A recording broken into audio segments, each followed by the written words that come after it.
In a grand place filled with towering structures under a radiant sun, a massive temple is shown.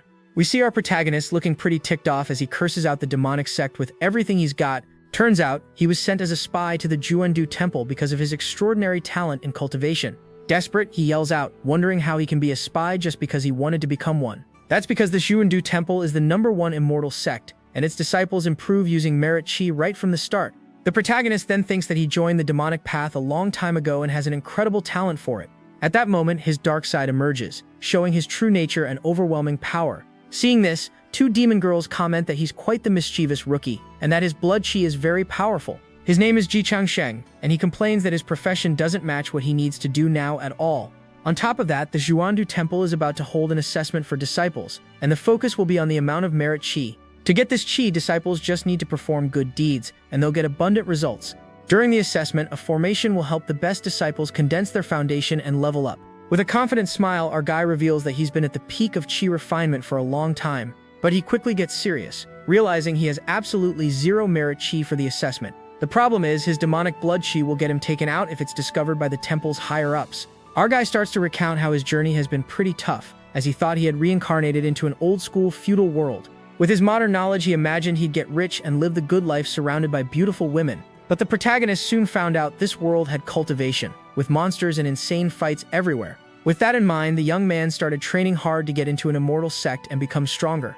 However, his plan went down the drain when the city he lived in was attacked by disciples of the demonic sect. Unfortunately, the attack was devastating, and no one there managed to survive that tragedy. Because he had a talent for cultivation, he cheated his demise but was kidnapped and forced to join the demonic sect. Despite being a good person deep down, he decided he would do his best to survive in that dangerous place. But to adapt to the demonic cult, our guy had to follow the local customs and be ruthless. So he spent half a year getting revenge and eliminating all the disciples who attacked his old city. With that, he managed to condense blood demon chi and finally entered the chi refinement stage. This way, the protagonist caught the attention of the sect's big shots and thought his path as a great demon was about to begin. Up to that moment, everything was going perfectly, and his plan seemed like a real success. But to his surprise, the big shots of the demonic sect sent him to the Juandu temple as a spy. He then complains that his demonic powers are way too flashy and there's no way to hide this energy. The protagonist complains about the demonic sect because he only took out the son of an elder who betrayed him. Suddenly, a voice calls his name as a medallion on his chest begins to glow brightly. The golden object shines at full blast, and the mysterious voice says there's something exciting to see. The one calling him is Li Dayan, a guy with no talent but who has an incredibly beautiful aunt named Li Changxi. And this is his aunt, a very beautiful woman with a commanding presence that catches everyone's eye. It turns out she's one of the temple's 8 masters and holds great influence and a very high position. Ever since meeting the woman, our guy has become Li Daoyan's best friend inside the Xuandu temple. Being the #1 immortal sect in the world, this status was naturally earned through many battles.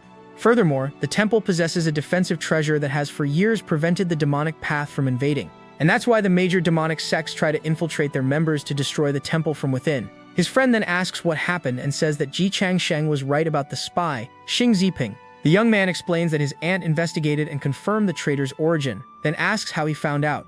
Our protagonist calmly replies that he heard the other guy talking in his sleep one night. He thinks that spies shouldn't talk in their sleep and remembers that his mission is to climb the temple's hierarchy. Ratting out the other spy was his first step to gain trust and test the temple's attitude towards traitors. Our protagonist then asks his friend how that Yu Ziping guy is doing now. The young man explains that the traitor has already been dealt with, leaving nothing but a stain on the ground. With a dark smile, the friend says that our guy is good at everything but way too naive to believe that. He continues, saying that demonic disciples have already taken lives and showing them mercy is being cruel to yourself. The young man reveals that his aunt discovered other spies and that their identities will be revealed at the assessment. With this, he warns the protagonist to be careful, as other demons might want to get revenge on him. Ji Changsheng agrees with a smile and says he'll be careful, blaming the demonic sect for the problem. The friend then says that because of his contribution and talent, his aunt will accept him as a direct disciple after the assessment.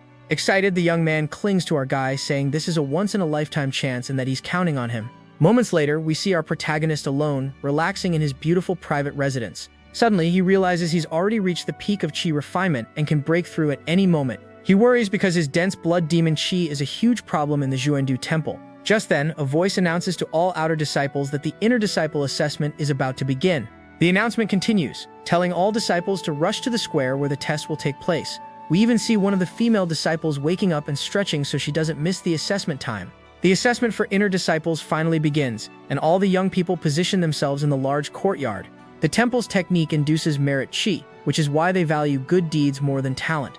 Our guy then thinks that he never dared to cultivate this art because he can only use blood demon chi. He planned to make up an excuse to skip it, but the temple pulled a surprise test, and now he's trapped.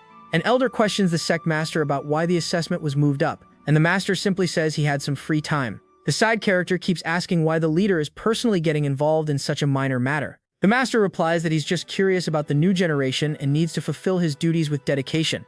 It turns out the previous sect master was invincible, and she was the one who brought the temple to its #1 status. Because of this, the current master feels immense pressure, since his predecessor did a flawless job. The elder understands the master's wisdom, who thinks he needs to show sincerity to make up for his strength. At that moment, other important figures from the temple appear and greet the sect master with great respect. Among them is Li Dayan's aunt, the beautiful Li Changxi, who also bows to the sect leader with elegance. The master tells them not to rush as the formation has already begun, and soon they will see the young one's merit chi. The leaders discuss how most disciples are under 30 years old and yet can already induce chi. Li Changxi then comments that the temple values quality, because even with few members, they are the strongest. One of the elders comments on how difficult it is to induce merit chi and recalls that in the last assessment, only 13 people passed. Another leader worries that the quality of the disciples is worse than the last batch, but suddenly he's shocked by something. Out of nowhere, a massive golden merit lotus emerges, surprising everyone with its brilliant petals in the center of the courtyard. Two masters start arguing over which lineage the young man will join, but the sect leader scolds them for their lack of ambition. Suddenly, a tower of golden light with lightning bolts erupts from the disciple as an incredible power fills the place. Surprised, our protagonist realizes that the merit chi is coming from the heavens and that he no longer needs to run away. The sect master recognizes the merit pagoda and says that this represents the chosen one of fate under his leadership. Excited, the leader celebrates the good omen and wonders if the boy is the reincarnation of a great being from the righteous path. The other leaders speculate whether he is an immortal from the upper realms, but Li Changxi interrupts, saying that's not quite it. She then explains that his name is Ji Changsheng and that he has a common origin, but he exposed a spy to her nephew. With that, one of the elders understands everything but questions if merely exposing a spy would grant so much merit. The woman reveals that the spy was no ordinary person but the illegitimate son of the heavenly demonic sect's leader. All the leaders are completely shocked by the revelation, and the news drops like a bombshell on them. One of the masters realizes that the boy has become the mortal enemy of the strongest demon of the era before even establishing himself. With that, the protagonist is picked to fight with the most powerful and dangerous being on the demonic path.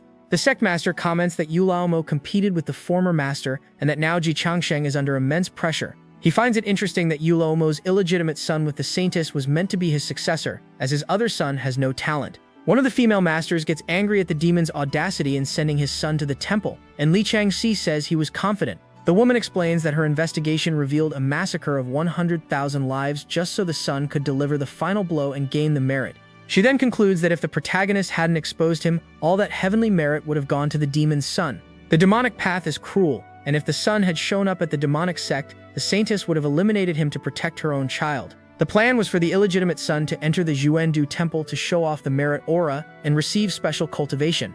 With Xuandu temple being the #1 righteous sect and the demonic sect being the #1 evil one, the rivalry is gigantic. The sect master realizes that with Yu Laomo's support, the boy's future would have been limitless, possibly even leading their temple. Curious, the leader then asks Li Changxi how our protagonist managed to find out everything about the spy. With a smile, the woman simply replies that our guy heard the demon's son talking in his sleep. All the other leaders are left speechless and completely stunned by the simplicity of her answer. She concludes that Ji Changsheng might be an immortal being from the upper realms who accidentally thwarted Yu Laomo's plan. By doing so, he ended up snatching for himself the entire opportunity that the demon had created for his own son. The master says that his origin doesn't matter, as the temple must support this talent, and if he isn't an immortal, they need to be even more careful. One of the female masters agrees, saying an immortal has their own path, but if the protagonist is a blank slate, it will be even better. They remember that a genius like him has become the demon's enemy, and that the temple's duty is to protect the young and fight against evil. The leader suggests that Ji Changsheng become his disciple, but Li Changxi interrupts him immediately with a resounding no. With a smile, the woman explains that she already promised our protagonist that because he exposed a spy, if he passes the assessment, he could become her disciple, leaving all the other leaders completely surprised by this revelation. The master yells, saying no way, and the woman questions him, asking if he also thinks she's not a good master. The leader is at a loss for words, but an elder reveals that she had 8 disciples, and they all ended up losing their lives in the process. The woman then says that life is a dream and her former disciples were just not strong enough to overcome the illusion. With a confident look, she states that our protagonist is different from all the others she has taught in the past. By condensing the merit petals, she hopes he will inherit her legacy and become a true immortal being. The elder scoffs at her, saying the woman is delusional, but she replies that he is the one lost in an illusion. The master continues, saying that only she can teach a talent like the protagonist, as the others would just waste him. Thoughtful, the sect master suggests they let the young man himself choose who his master will be. Meanwhile, our guy feels his power spiraling out of control and realizes he's about to level up in front of everyone. The other disciples are shocked to see someone managing to advance to the next level right in the middle of the assessment. The foundation establishment stage is the true beginning of cultivation, but the elimination rate at this level is 10-1. The protagonist thinks that as an undercover agent, he shouldn't be drawing so much attention, but the pill made the breakthrough easier. With a confident smile, he decides he's done hiding in the shadows and will make the most of this unique opportunity. A huge golden tower materializes around him, showing all the power of the heavenly merit he has obtained. He then thinks that he's not an undercover agent, but the #1 disciple and the hope of the sect. Besides, a merit talent like him couldn't stay hidden even if he tried with all his might. He remembers that in the demonic sect, an elder congratulated him for being sent on a secret mission to the temple. After advancing, he feels his blood aura increase and his physical strength become 10 times more powerful than before. The sect master notices that the merit could take him to the peak of the level, but finds the blood aura he senses strange. The woman explains that because he has a good heart but is decisive and ruthless, it's normal for him to have this aura. The leader agrees with the explanation and acknowledges the service Ji Changsheng rendered by exposing the demon's son. A golden light then descends from the heavens and strikes our protagonist, who is at the center of all the attention. The power is so great that he is thrown to the ground with force, while the ground around him cracks from the impact. Seeing the sect master and the other leaders, one of the disciples tells everyone to kneel immediately. Ji Changsheng greets the sect master, who says he heard about the spy and asks if he knows who the traitor was.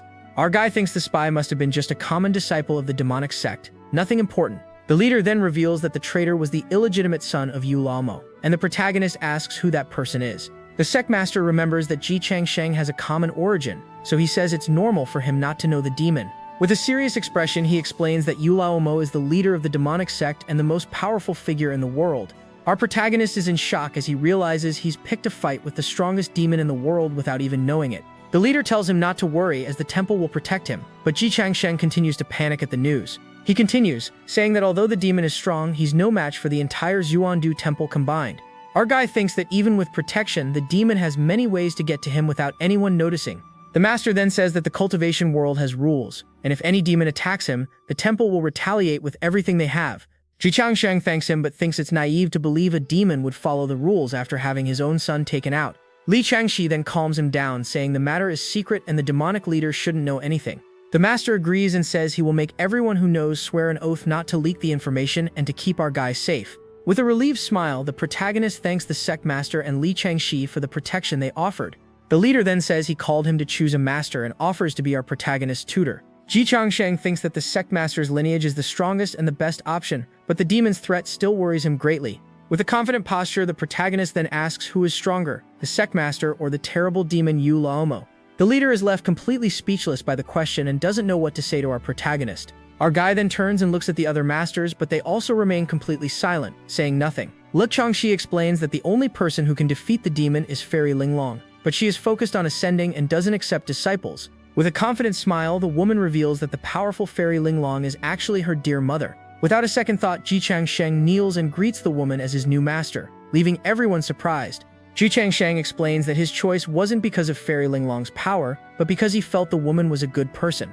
With a smile, the master says he has good taste, as she is the best teacher, and that she will accept him as her only disciple. The protagonist then stands up and formally thanks the woman, calling her master for the first time, but she tells him not to worry about formalities and flies away with him in front of all the other shocked leaders. The elders complain that the woman used tricks to get the disciple, and one of them comments that her lineage hasn't had a new member in years. The leader thinks that he doesn't care about the master having an apprentice, but finds it a waste that it's Ji Changsheng and remembers that her partner has already passed away. Because of this, he believes that our guy with his looks and talent will take advantage of Fairy Linglong's widowed daughter-in-law. Other leaders worry because her method is not reliable, and her previous 8 disciples all met a tragic end. With the ceremony done, they just wish Ji Changsheng good luck, but one of them worries if the woman took her medicine today. At this moment, our protagonist follows his new master down a luxurious corridor inside the sect. He thinks that having a good background is more important than skill, and that the woman is his best protection against the demon. The protagonist then imagines it would be even better if they became closer, and that there's no problem with marrying his protector's daughter. Thoughtful, our guy wonders how to win over his beautiful master, but she interrupts him, saying they've arrived at their destination. Completely surprised, Ji Changsheng is snapped out of his thoughts and looks ahead, not understanding what's happening. Suddenly, a huge fiery explosion happens, throwing his master back with great force right in front of him. With the force of the impact, Ji Changsheng is thrown backward, completely clueless about what is going on. But suddenly, the scene changes, and our guy appears next to his master in a totally different place. He looks up and sees a beautiful palace on top of a mountain, with the full moon illuminating the entire scene. Confused, the protagonist asks his new master where they are at the moment. With a smile, the woman asks him what that place looks like to him. He replies that it looks like the Moon Palace, and the master confirms, saying this will be his new home. With a triumphant smile, our guy thinks that this place will be the home of the future couple. The woman explains that everything is an illusion and that because he wanted to live in the Moon Palace, the place manifested itself this way. Impressed, he praises her power, and the master says she will give him the authority to create his own places. Ji Changsheng thanks her and says he likes her style, as their tastes are perfectly aligned. The woman praises him for having good taste and tells him not to tarnish the lineage's reputation in the future. The protagonist promises to cultivate and bring her glory, and the master is pleased as he is her only disciple in 3 years. Moved, he thinks that because she made an exception for him, he will marry her and dedicate his life to her. Suddenly, the scene changes again and the two appear in a rocky place with a purple energy surrounding them. His master then begins to float upside down while being enveloped by a powerful purple energy. Suddenly, the scenery changes and Ji Changsheng finds himself before his master, who is sitting on a throne of crystals. The protagonist then wonders if she has lived alone for thousands of years in that immense palace. He thinks she seems cool and lonely, drinking alone under the moonlight and keeping herself distant from the world. All this loneliness makes Ji Changsheng want to hug her and comfort her lonely heart. Snapping out of his daydream, he hears his master call him and ask how many memories of past lives he has. Our protagonist is completely shocked by the question and doesn't know what to say to the woman. The woman smiles and tells him not to pretend, because she knows he's not from this world and reveals that she isn't either. With this revelation, Ji Changsheng's eyes go wide, not believing what he just heard. She explains that he can fool others but not her, because they are the same kind, and asks who he was in the immortal realm. Surprised, our guy yells no way and wonders if his beautiful master has a screw loose. Deciding to play along, he introduces himself as the great emperor of longevity from the South Pole. The woman is happy and says she felt a sense of deja vu and that he is one of the 6 emperors, the true king of jade purity. With his hand on his face, the protagonist confirms that his beautiful master really does have a little problem upstairs. Our guy thinks that he used to fear the woman was reincarnated, but now he truly wishes that were the case. Because if she's not a reincarnator, he can only come to one bold conclusion about the woman. With his hand on his head, Ji Changsheng concludes that his beautiful master has some kind of mental issue. Despite this, her strength is real, but it's hard to feel safe around someone with an unstable mind. The woman then invites him to sit and discuss the path, as he is one of the 6 emperors. With nothing to say, the protagonist just remains silent before the woman. She remembers that he was the emperor of longevity from the South Pole and the monarch of jade purity. The woman asks when he awakened, and our guy says it was a year ago, and he didn't expect her to have awakened too. At that moment, a divine image of the master appears, showing all her power and majesty. The woman says she ruled the Taiyin star and that even though it's an illusion, she cannot be imprisoned. With his hand on his head, the protagonist thinks that the woman's worldview is quite coherent for a crazy person. He smiles and says that saints are powerful, but they are the rulers of their own immortal realm. But the master corrects him, saying it's easy for him, but others have fallen into the illusion without realizing it. Ji Changsheng agrees, as she is the strongest, and wonders why the monarch fell into the illusion. The woman says it's a long story and reveals herself to be a queen from an ancient era with no place in the new one. With a smile, Ji Changsheng thinks he can't complain, as her confidence shows she's no ordinary person. The woman explains that they have a deep connection but her memories haven't fully returned, so she needs to explain everything. Our guy decides to play along with her to please his new protector and says that his memories are also coming back. He continues, saying the monarch rules the Taiyin star, which reflects the heavens and is equal to the sun star. Being an ancient queen with so much power, it was natural for the lords of the new era to feel threatened by her. The woman agrees and says her powers are too strong, which is why they are in the same situation as Emperor Hao Tian. Surprised by the name, Ji Changsheng thinks her power only fools the weak and wouldn't tolerate a true monarch. With a smile, he praises the master's intelligence, but thinks he needs to agree with everything to maintain her protection. Continuing his story, he says that as the Emperor of Longevity, he controlled life and death and commanded demons. He says his power was so great that he made enemies everywhere and is ashamed not to know who imprisoned him. His master explains that Hao Tian was weaker, but with the blessing of fate, he surpassed them with the help of a saint. The woman reveals that they fell into the saint's dream world and that their opponents may be more than one person. Suddenly, the scene changes once more, and the two appear floating in a beautiful cosmic space full of stars. The protagonist thinks her logic is flawless for a crazy person, and that if the saint is behind this, it won't be easy to escape. But the master calms him, saying that the war of the gods proved that saints are not indestructible and can be defeated. With a smile, the woman reveals that she wants to rebel against a saint to take their place.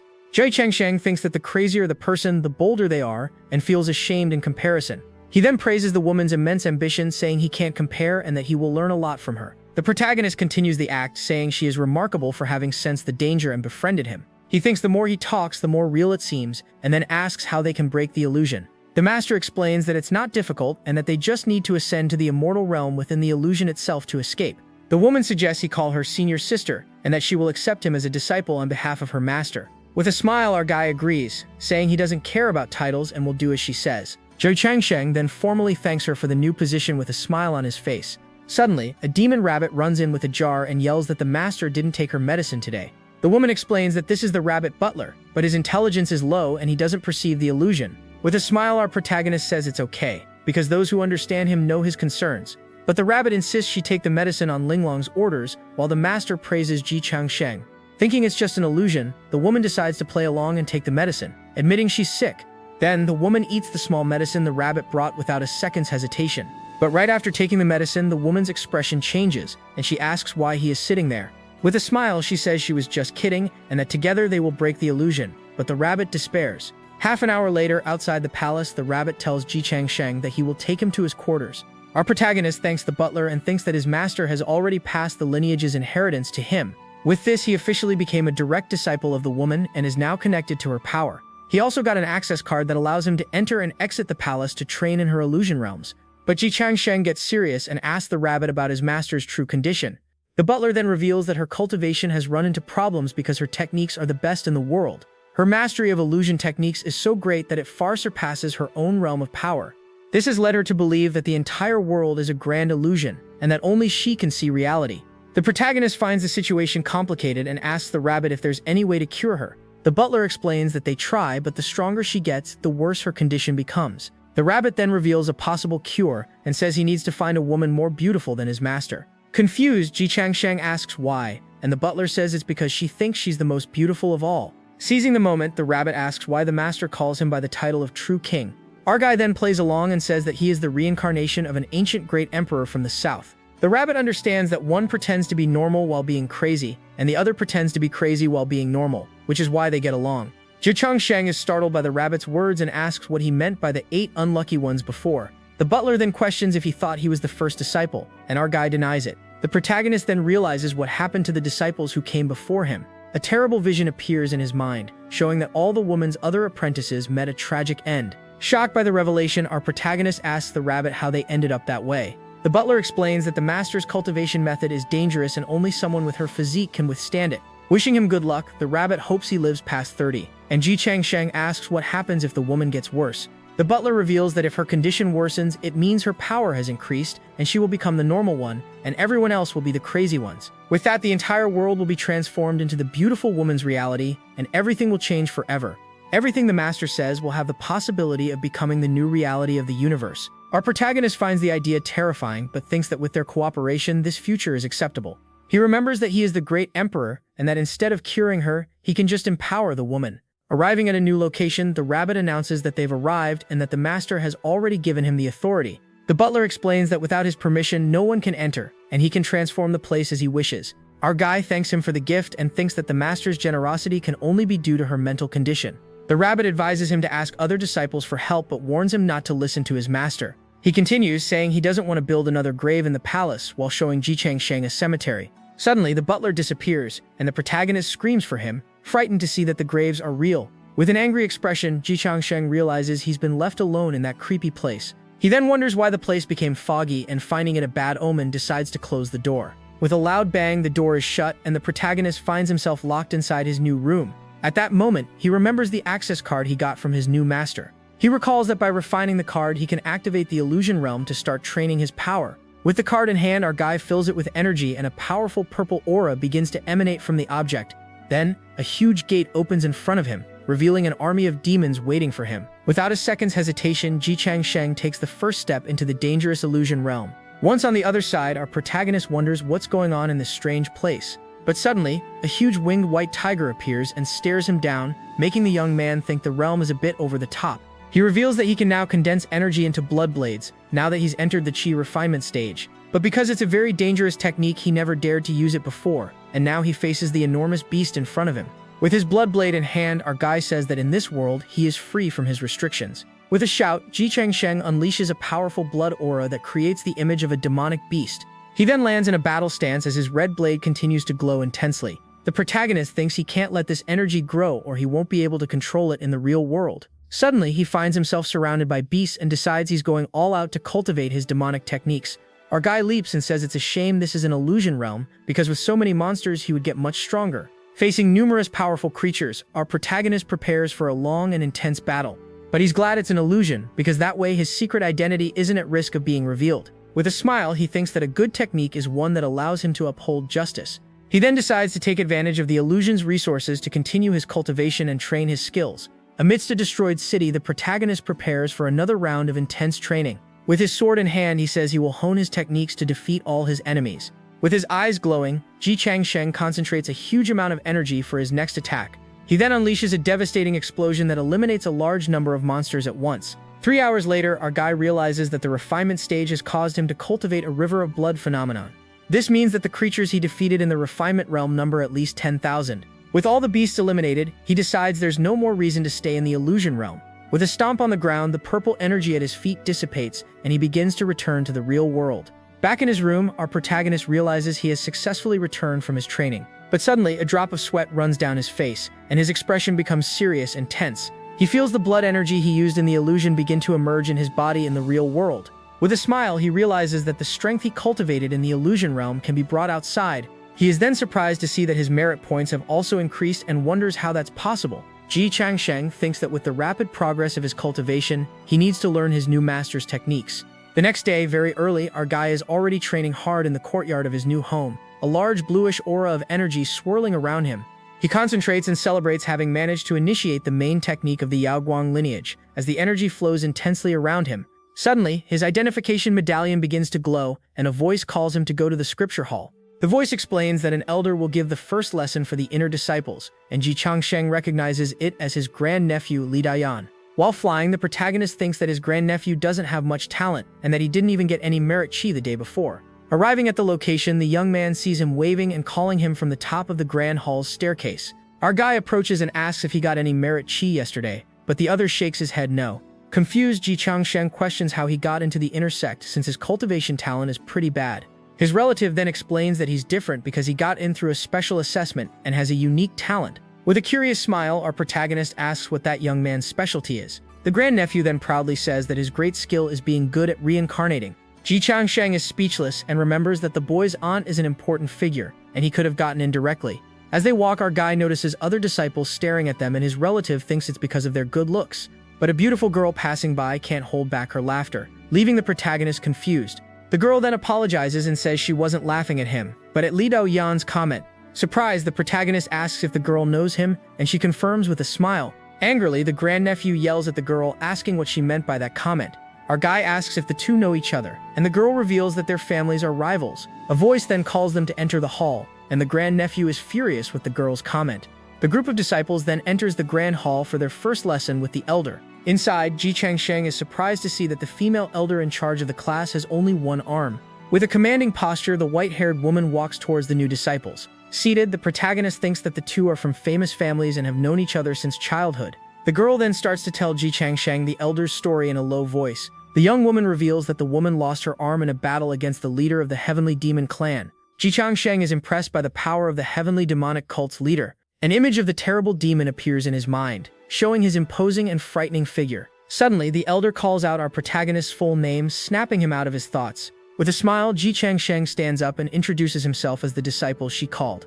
The woman praises him for placing first and says that if he has any questions, he can find her later. The woman hands Ji Changsheng a medallion and says that with it, he can move freely through the hall in Yansha Peak. The elder's spirit appears and says he doesn't need to overthink it, as she already knows his situation and has kept his secret. She then turns and tells everyone that the protagonist will not win the next competition and that his life will be short because of his lineage. Our guy is confused by the woman's words and wonders why his life would be short because of the Yaoguang lineage. Ji Changsheng then stands up and asks the elder what she meant by those words. With a sigh, the woman explains that the Yaoguang lineage is the shame of the temple and would have been removed if it hadn't gotten new disciples. But the protagonist retorts, saying his master told him that among the 8 lineages, Yaoguang is the first of all. The elder smiles and advises him to listen to his master carefully, as she is not very reliable in what she says. She then begins her lecture on the fundamentals and importance of cultivation at the temple for all the new disciples. Our guy hears about the Ying realm and realizes he needs to learn more about this new world to understand everything. The woman continues the class and reveals that the temple's greatest advantage is that they have a shortcut to improve their realms. Ji Changsheng gets serious, and the elder reveals that the sect's great secret is the use of merit. The woman explains that the temple highly values merit and that those with more merit receive more respect than the stronger ones. She continues, saying that merit can protect them from the invasion of extraterrestrial demons and other dangers, and it can also increase the chances of success in heavenly tribulations and even break through cultivation bottlenecks. Ji Changsheng understands how good merit is, which is why he was promoted so quickly. With his golden lotus and enough merit, he can achieve ascension in 5 years. He imagines himself inside a golden lotus and thinks that in 5 years, Elder Mo will be nothing. He could even harm the elder's family without any issues. The elder explains that using merit as a shortcut is bad because people lose the will to train. They become lazy and can't achieve anything real. Our protagonist then says he understands the woman's warning and maintains a serious expression. But in his thoughts, he disagrees with the elder and finds her view very limited. He can gain merit by killing demonic beasts in his illusion realm. The woman then reveals another major disadvantage of using merit to advance. Their strength will be much lower than that of other cultivators at the same level. She uses the former leader of the Yaoguang lineage as an example of failure. Her disciples were also weak, and they all perished, leaving the lineage without heirs. While the other disciples nod in agreement, our guy stands still. Suddenly, he smells a familiar scent in the air. Ji Changsheng recognizes the scent and realizes it's his master, Li Changxi. He decides he needs to defend her honor and that of her lineage. He remembers that he is the only candidate to become his master's future partner, and for that reason he cannot let her down in any way. Respectfully, the protagonist turns and tells the elder he disagrees with her words. He cannot stand by while she insults his master. With a smile, the woman says she isn't insulting anyone and is just stating the facts. Ji Changsheng asks his master's age, and the elder replies 35. He then asks the age of the other leaders, and she says the youngest is 100. He then argues that his master became a lineage leader at 30. That makes her a prodigy, not a shame to the temple. A female voice laughs and says he spoke very well as she appears in the sky. His master appears with a fiery aura and looks down at him. Back at the Moon Palace, we see the grand residence of our protagonist's master, who awaits him there. Sitting on her throne, the woman says she doesn't care about others' opinions but was happy that he defended her. With a smile, she then advises him not to do that again, as it's not worth arguing with weak people. Ji Changsheng then clenches his fists and says they can talk bad about him, but insulting his master is forbidden. The woman, with a smile on her face, says it's not necessary, but the protagonist shakes his head immediately. He insists on defending her and says that when a woman says no, you have to be selective in how you listen. With that, the woman is amused by Ji Changsheng's comment and with a smile accepts his stubbornness. Ji Changsheng then asks if she approves of his cultivation method, as he believes perfection is necessary to advance. The woman explains that advancing quickly can create an unstable foundation, but that's not a problem if she becomes strong enough. Our guy says the problem isn't the unstable foundation, but that few people can advance as quickly as she can. Excited, the master stands up and praises the protagonist, as he is the only one who has understood her ambition, and invites him to sit. He thanks her but thinks her words are crazy, though the theory isn't wrong, since merit can be farmed. The woman then reveals that the principle for the rapid cultivation of the Yaoguang lineage is just one thing: merit. With that, an image of a young man helping an old lady appears to illustrate how merit can be obtained through good deeds. But Ji Changsheng thinks that unlike the elder, he believes accumulating merit is very easy to do. The woman says that if he goes to the mortal world and speaks out against injustice, he will return full of merit. The master continues, saying the world is full of injustices with countless merits just waiting to be collected. With this, she laments being the only one doing this, as others prefer to deceive themselves and praise peace instead of taking action. Ji Changsheng understands there are many dangers, but his master has the support of the strongest person in the world, and she herself is a psychopath. The protagonist thinks she sees everyone as trash, which is why she advanced boldly and survived thanks to a powerful fairy. He then reflects that he can follow the same path, as the strongest person in the world could become his mother-in-law in the future. Our protagonist says that as the Antarctic Emperor of Longevity, he understands what she means about the suffering of the people. The woman is impressed and says he is worthy of his name and that the two are on the same level, but he denies the compliment. She insists she's not flattering him, as her previous 8 disciples had a very shallow understanding, and only he understands her. A progress notification appears, and the protagonist, with a smile, says the master is exaggerating with the praise. The woman then says she will instruct him more deeply but warns him that he cannot accumulate too much merit within the temple.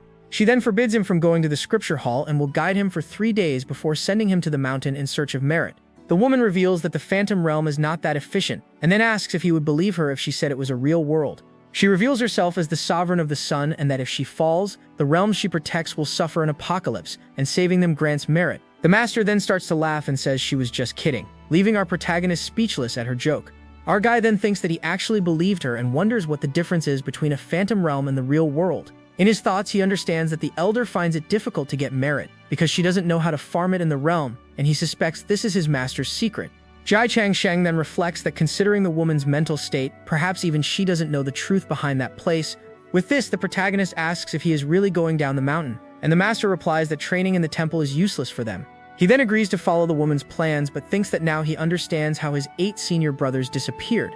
The master then says his foundation isn't stable, but that doesn't matter as long as he advances to the intermediate stage. The woman encourages him not to worry about his foundation and just advance, and Ji Changsheng thinks his brothers didn't perish in vain. She then reveals that the training is just for show, as they are very strong beings, and questions if they should really start from scratch. With a smile, the woman offers to help him cultivate and hands him a bag full of supreme-grade spirit stones. She explains that his monthly salary is 10 stones, but since it's just the 2 of them, he can use all the energy of the phantom realm. The master says the advantages are there, and the rest depends on merit, then asks if he still has what he accumulated. The woman encourages him to use all his merit to shock the other disciples with his overwhelming cultivation speed. With a smile, Ji Changsheng decides to stay in character, and holding the golden lotus, asks for merit to give him a boost. Suddenly, our protagonist gets a shocked expression on his face as something unexpected happens to him. A large red energy tree emerges behind him, and a reddish aura envelops him as he unleashes his power. Ji Changsheng panics as he sees his blood aura go out of control, and remembers that his master once eliminated someone for this. He then wonders what to do as the woman stares at him and notices the river of blood flowing backward.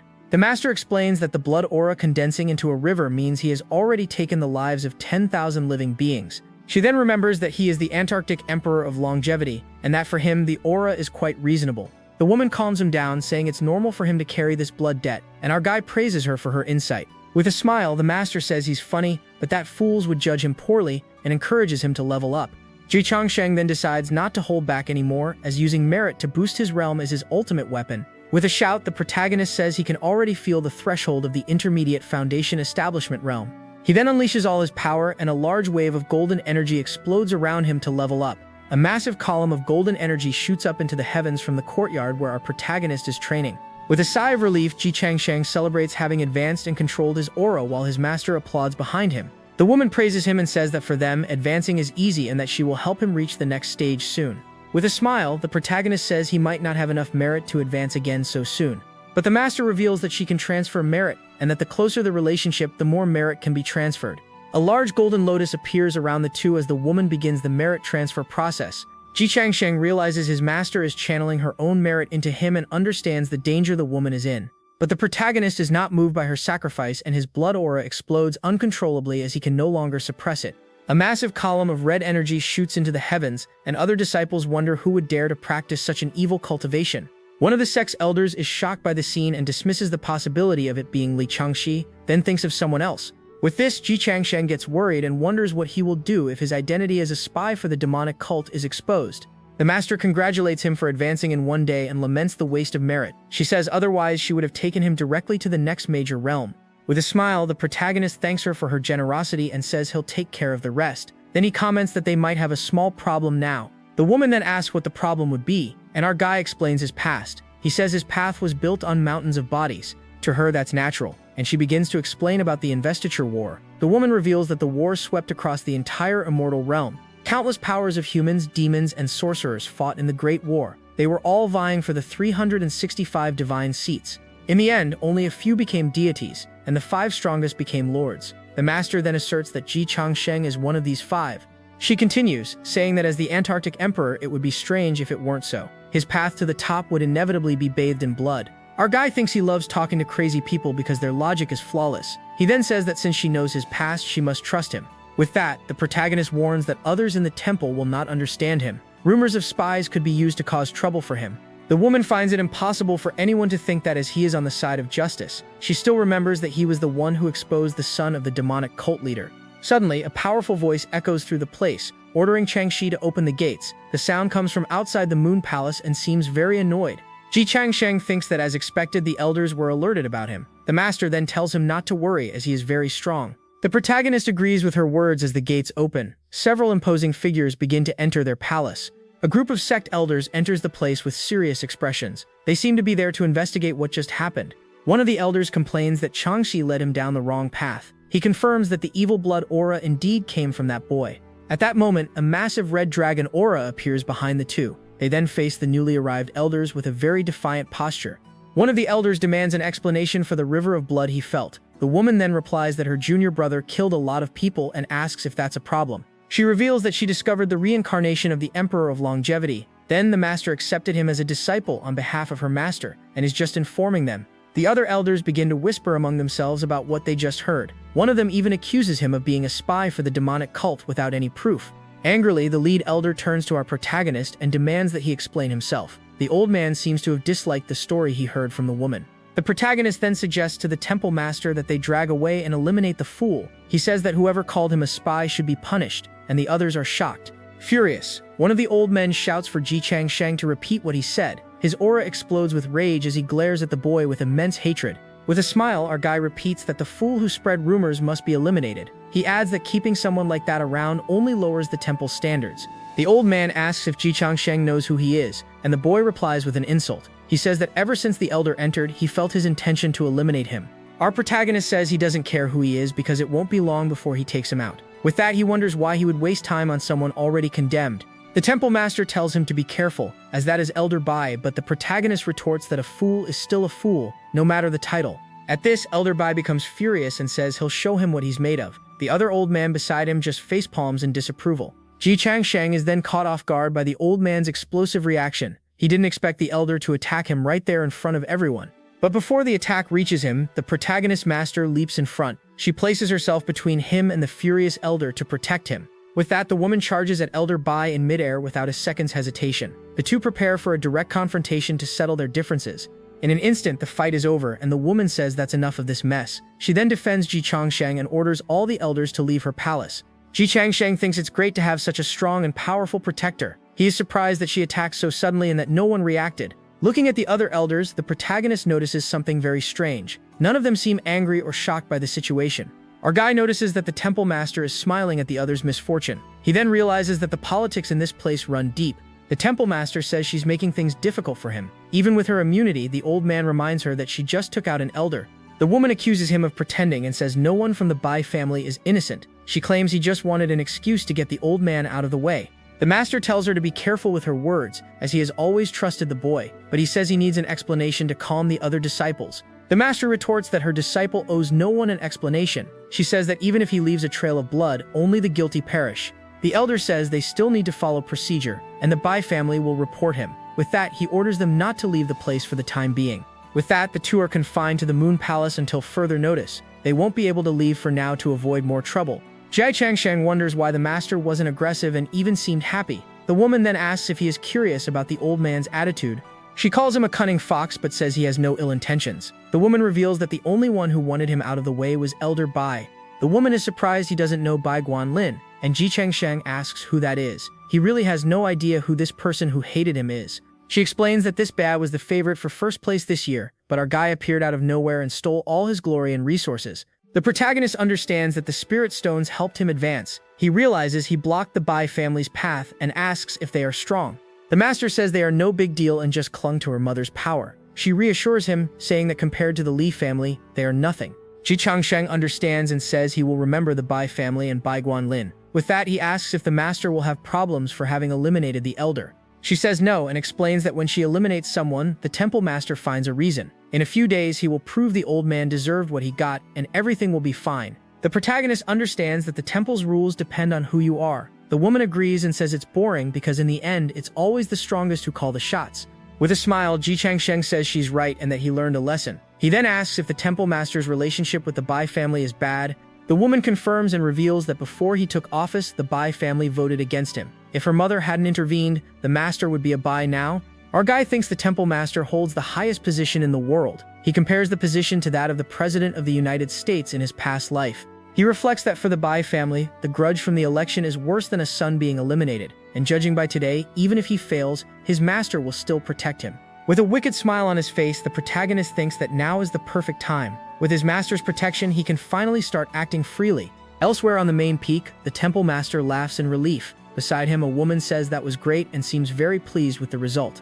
She calms him and says that if the Bai family sees him so happy, it will only create more problems. He then calls her Zhonghua, the master of the Shenshu lineage, and ignores her. The woman reveals that the Bai family is related to senior sister Linglong. With her around, no one dares to touch them, as she is very powerful and protective. She continues, saying that with Ji Changsheng in danger, many will frame him. They will do it to please Bai Guanlin, and what happened today was just the beginning. The temple master agrees with her words as they look at the landscape. He knows that the protagonist's situation within the sect will be very complicated. Meanwhile, our protagonist smiles and makes a gesture with his hand. He declares that from now on, either he or the Bai Guanlin family will fall in the end. Our protagonist thinks that in the temple, no one really knows him. He remembers his past life where he got by for 2 years by being good at socializing. Suddenly, he was transported to another world, falling from a portal of light. His life changed completely in the blink of an eye. In this new place, he was still trying to decide what to do. He thought about getting rich as someone's son-in-law or trying the imperial exams. But as a result, the heavenly demon cult appeared, and Ji Changsheng was captured. He was chained and taken by them with no chance to react.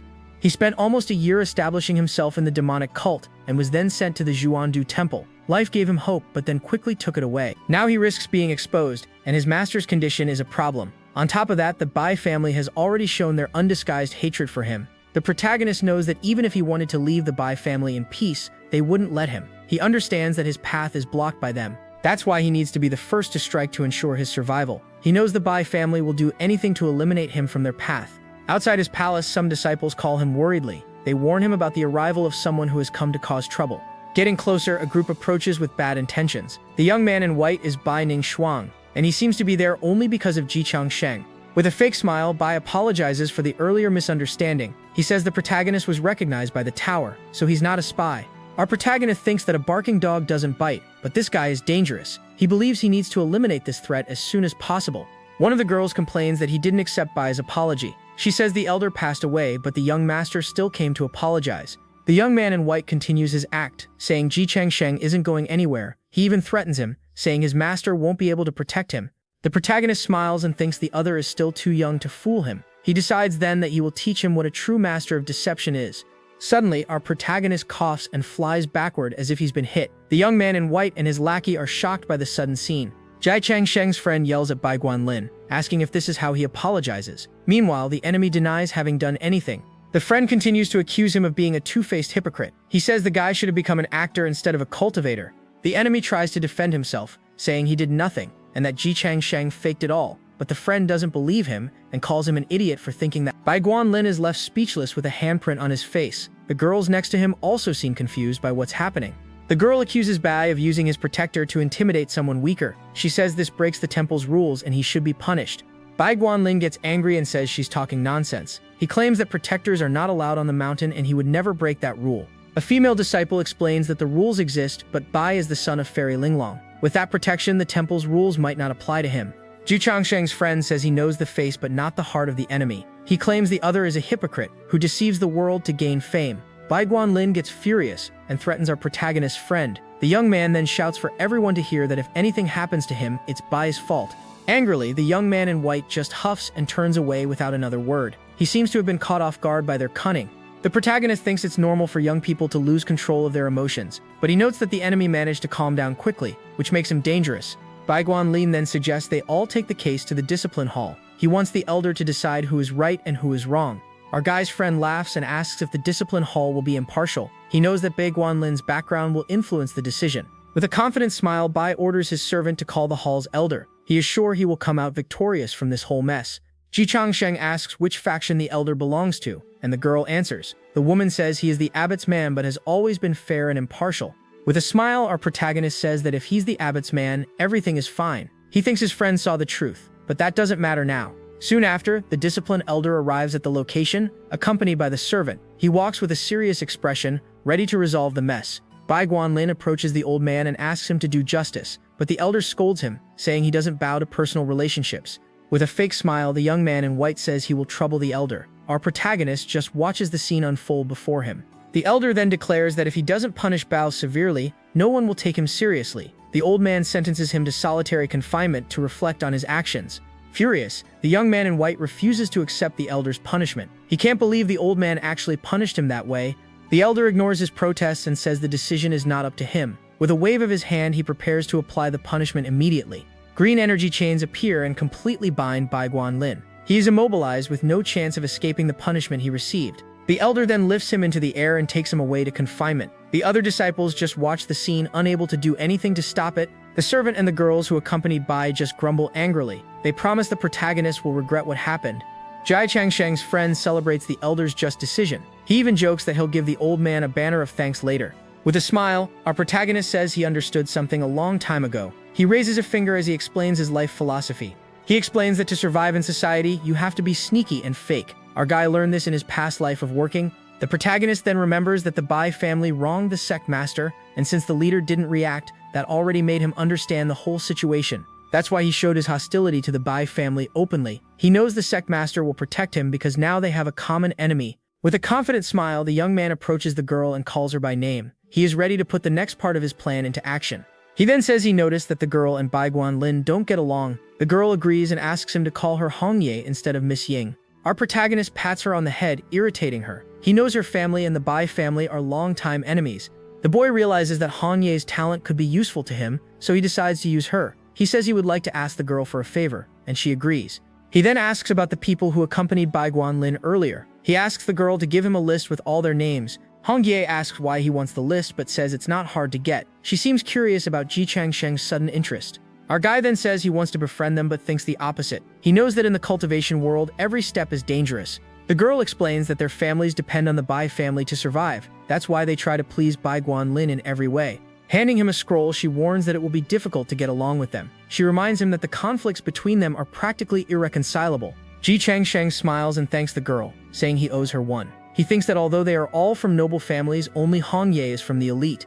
The girl says it was a small favor and says goodbye to go cultivate. She walks away, leaving our protagonist alone with his thoughts. The scene then changes to a panoramic view of Yansha Peak at Xuandu Temple, a grand place full of floating palaces among the clouds. Ji Changsheng climbs the stairs and remembers the talisman he got from the elder. With it, our protagonist can walk freely through the hall and the peak. He then reveals that he swapped the elder's talisman for Bai Guanlin's. He used illusions and tricks to make the switch without the other noticing. The protagonist explains that these talismans are like cell phones with a fixed contact list, and the list Hongye gave him is all in the white-robed young man's talisman. With this, he sees the names of all of Bai Guanlin's followers, and discovers that most of them, including the enemy, are from Yansha Peak. The protagonist wonders if Yansha Peak is an exclusive place for the rich. That would explain why all the disciples there are from noble families. Suddenly, the talisman he stole begins to glow with a strong light. Ji Changsheng smiles, as his plan is working perfectly. The scene then flashes back 10 minutes to Bai Guanlin's room. The young man in white finds a mysterious note on his desk. The message says that the person is an undercover agent from the demonic cult, and that they can help expose Ji Changsheng and even the sect master. The letter also invites him for a chat at the Qingfeng Inn. He must go alone at midnight or the informant will disappear forever. The enemy is suspicious because he knows there are spies in the temple, but he fears the note is a trap planted by his rivals. Furious, he crumples the paper in his hand as he thinks about the situation. He is in confinement, and if he's caught outside his room, he'll be in trouble. Angrily, the young man in white destroys the note with his energy. He feels frustrated for being trapped by the sect's rules at this moment. However, he thinks about the opportunity to take down the sect master, and the chance to eliminate Ji Changsheng, whom he hates so much. Without hesitation, the young man in white decides to go to the meeting at the inn. He believes he will be safe even if it's a trap. Back in the present, our protagonist uses his illusion to transform into Baya. He knew the enemy would fall for the trap, and now he can act freely. With a wicked smile, Ji Changsheng uses the talisman to call all the followers. He thinks it's easier to eliminate them all at once. 15 minutes later, the girls and Bai's lackey arrive at the room. They bow and greet our disguised protagonist as their master. Our protagonist observes the scene and thinks how loyal they are to the enemy. Just one call was enough for them to ignore the sect's rules. One of the girls approaches and asks how he escaped confinement. The protagonist realizes the Bai family's threat is greater than he imagined. He replies that he used magical artifacts from his family to get out. The young man discovers that the girl is Bai Guanlin's fiancée. The protagonist then sits and reflects on the advantages of being rich. For Bai, everything was arranged from birth, like marriage and power. The enemy's fiancé says our protagonist is an accident in Bai's life, and that she will ensure this accident is eliminated forever. The disguised Ji Changsheng then says he called them all to discuss the boy. He states that the newcomer is cunning and needs to be eliminated soon. The followers agree and suggest hiring the Assassin's Alliance. They think it's the best way to solve the problem without getting involved. Our protagonist thinks that they all have rich and powerful families. That's why they have various ways to deal with someone like him. With a smile, Ji Changsheng invites everyone to eat and talk. He has prepared spiritual fruits and wines for his guests. Everyone sits at the table and thanks their master for his generosity. They start eating and drinking without suspecting a thing. The protagonist observes and thinks that a good leader can't be stingy. He knows that Bai Guanlin has his qualities, but he has many more. Suddenly, one of the girls says she's feeling a little dizzy. She comments that the purity of the spiritual wine is very high.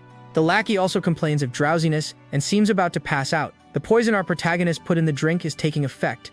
The enemy's fiancé asks if the wine is an offering from the family, and Ji Changsheng confirms, saying it's a special and much purer collection. The followers thank him for his generosity and fall asleep one by one. They fall into a deep sleep, unaware of the trap they've fallen into.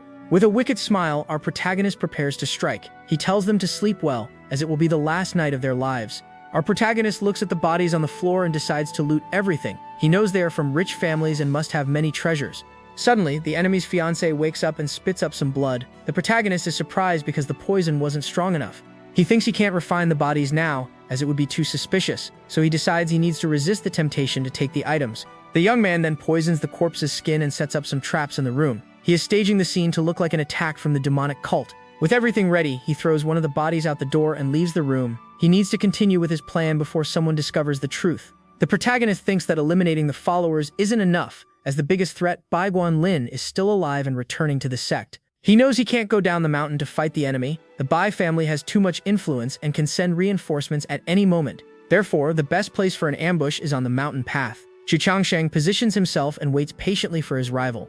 The boy knows that Bai Guanlin is talented and has defensive treasures. The chance of success is less than 50%, but he has to try. He reflects on Bai Guan's current situation and his own identity. The enemy is from a powerful family, and he is an unknown spy. The lack of security at Yuandu Temple is an advantage for him. The place has no divine beasts, and the gates are always open.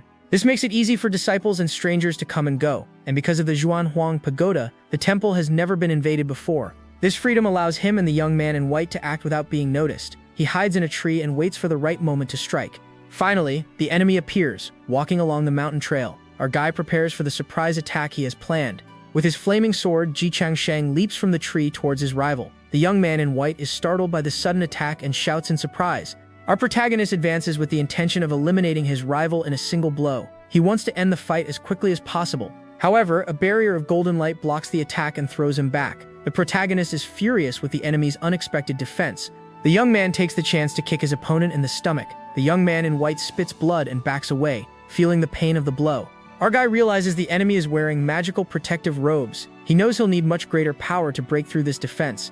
The exchange of blows attracts the attention of experts from Zhuandu Temple. The protagonist needs to flee before they arrive and capture him. Fortunately, he has partial access to the Moon Palace and can return at any time. This is his safe escape route from dangerous situations. With a confident smile, our protagonist opens a purple portal in the air. He prepares to enter and disappear before he is found. The young man jumps into the portal and flees the battle scene. He disappears in the blink of an eye, leaving the enemy behind. The young man in white watches the escape and realizes the attacker had an accomplice. He wonders who could be helping a spy from the demonic cult. Suddenly, a hooded figure emerges from the portal and grabs our guy. The young man is taken to an unknown place full of clouds. Our protagonist is surprised to be saved and asks who the stranger is. He doesn't understand why someone would help him escape from there. The masked man asks if Ji Changsheng also wants to eliminate Bai Guanlin. Our guy realizes the man was watching him and no longer needs to hide. The protagonist confirms his desire and introduces himself formally. The masked man says his mind is as abnormal as his master's, but the hooded figure reveals that Ji Changsheng's master eliminated her own husband. He says the Yaoguang lineage only produces violent and abnormal people. Our protagonist is shocked to learn that his master was once married. He always thought she was single and had never been in a relationship. With a smile, Ji Changsheng says that's to be expected of his senior sister. He then asks why the masked man saved him. The hooded figure explains that it wasn't him who wanted to save him, but someone else. The man says our guy's master didn't know how strong he was. The mysterious man reveals that it was the cult master's wife who sent him to be saved, a powerful and influential woman within the organization. Our protagonist understands that the one who saved him was the cult master's wife, a powerful and influential woman in the organization.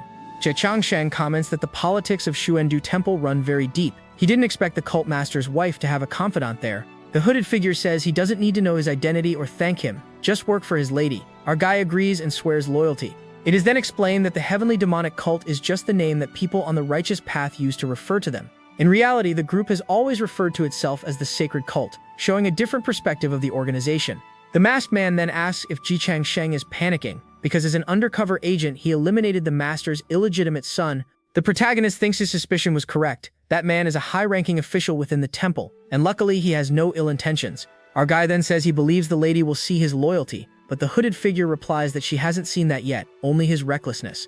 The mysterious man recalls that first, Ji Changsheng ratted out Elder Shu's illegitimate son to win his senior sister's favor, and right after that he went after the heir of the Bai family without caring about the consequences of his impulsive actions. Our protagonist explains that he was just trying to survive in the face of the threats that came his way. The masked man reflects that the boy's actions seem crazy, but in reality, they were decisive and bold moves to ensure his safety. The hooded figure comments on our guy's courage, who offended the strongest demon in the world and now wants to eliminate Fairy Linglong's son. The man then says he is truly suited for demonic cultivation, as he is reckless and holds no grudges. The mysterious man informs him that the lady has obtained the list of secret agents, and from now on he will be his only contact and direct superior. Our protagonist agrees and thinks this is good, as the cult master's wife will owe him a favor for having exposed the illegitimate son. Even so, he knows he can't fully trust her and needs to find a way to gain leverage over the woman or her useless son. Jie Changsheng then asks if the lady has any instructions for him at the moment, wanting to know his next mission. At that, the masked man hands him a scroll with cultivation techniques from the sacred cult and tells him to learn them as quickly as possible. The item also contains the method for refining the 100 Souls flag, and the lady wants him to refine it in 3 months. To create this flag, one must take the souls of 10,000 people while they are still alive and act of pure evil. The protagonist realizes this goes against the temple's rules and that if he is discovered, he will be immediately eliminated by his peers. The hooded figure explains that because he has a bright future, the lady needs something to blackmail him with and ensure his loyalty. Ji Changsheng understands the plan and decides to go to the Moon Palace to see if he can refine the flag using demonic beasts. If he can't refine the item, it doesn't matter, as the important thing is to overcome the current obstacle, but if he succeeds, he will have problems. He then asks what will happen if a high-ranking official from the temple discovers him refining the flag, but the answer is simple. The masked man warns him not to worry about that, as the Bai family will not give up and the truth about the attack will be revealed. In short, our protagonist is on his own from now on, so the hooded figure throws him off a cliff to test him. The protagonist quickly recovers and lands safely in front of a large temple under the light of the full moon. Our guy reflects that he smelled a familiar fragrance from the man in black, and realizes he is the elder who teaches the scriptures. Our protagonist boasts about his ability to recognize women by their scent, and that his senses have improved greatly since he started cultivating. He suspects the elder doesn't even know she has a unique scent and that her espionage work was unprofessional. The elder is also the wife of the demonic cult's leader and second in command of the painless faction of the Happy Union. Jie Changsheng concludes that he needs to be extremely cautious to survive in this dangerous world full of people with hidden agendas. Inside the Moon Palace, our protagonist begins to meditate to recover and prepare for future challenges.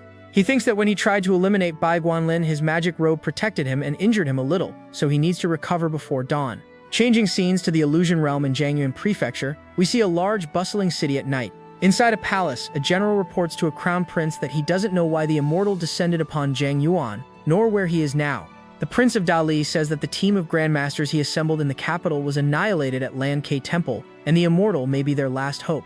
The general states that he wishes for the immortal's descent to stem the tide of beasts, but has no control over his whereabouts and asks if there is a way to summon him. With a look of frustration, the prince thinks that if he could rely on himself, he wouldn't be pinning his hopes on immortals and deities.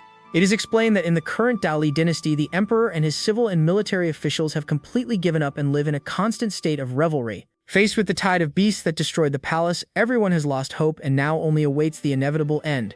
Only the Crown Prince of Dali still tries to fight as he doesn't want to give up, while others have only allied with him without showing any improvement. The immortal who descended on Jiang Yuan and solved the beast problem appeared and disappeared quickly, leaving everyone unsure of what to do. The general reports that he has reviewed the events of that day countless times, and the immortal's appearance was completely unpredictable. The prince then asks Lord Sha to think carefully about what happened before the immortal's descent and what he said at the time.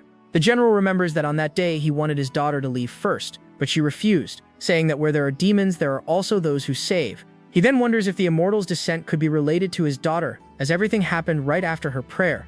The excited prince asks where the general's daughter is as he needs to meet her personally, and the man guides him. They walk through a long courtyard towards a large traditional house, showcasing the family's wealth. Upon entering, the prince is faced with a large painting of the immortal and a woman praying before it, and he wonders if that is the legendary being. Lord Shah explains that since that day, his daughter has become the immortal's most devout follower and even had the painting commissioned. The prince then approaches the young woman and asks her to summon the immortal again, saying it would be a great service to the entire dynasty. The general's daughter replies that she has no connection with the divine being, but the prince insists that she try again. With a sigh, the young woman agrees to try since her father and the prince are asking, but tells them not to get their hopes up. She then turns to the painting and begins to pray, repeating the words she said on the day the immortal first appeared.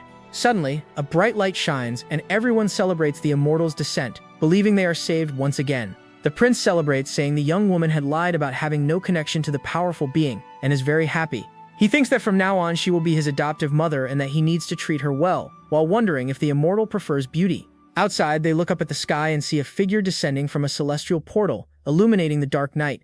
The general's daughter kneels emotionally as she sees the divine figure descending from the heavens once more in response to her prayers.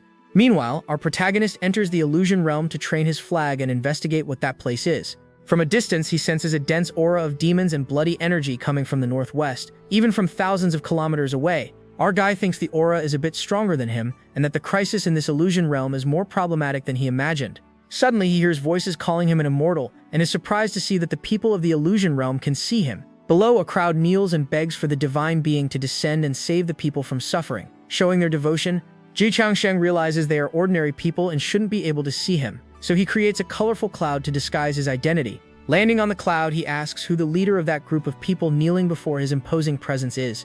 The crown prince introduces himself, and our protagonist says he was observing the heavens and felt the calamity in their world.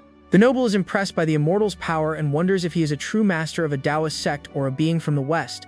The protagonist questions the reason for the question, and the prince explains that their world is affiliated with the Buddhist realms of the Western sect. The prince then recites a long title for our protagonist, showing his knowledge of the Lankai Temple's records on divine beings. Ji Changsheng realizes that Lankai Temple is to the northwest, where the demonic energy is densest, and the prince confirms the origin of the calamity. The side character explains that the monk Wu Xin from the temple became a demon and spread evil energy, causing the beasts to lose their reason. The prince kneels again and begs our guy to eliminate the evil, promising eternal devotion and full cooperation. The protagonist then agrees to go to Lankai Temple to solve the problem, wielding a sword with a confident smile.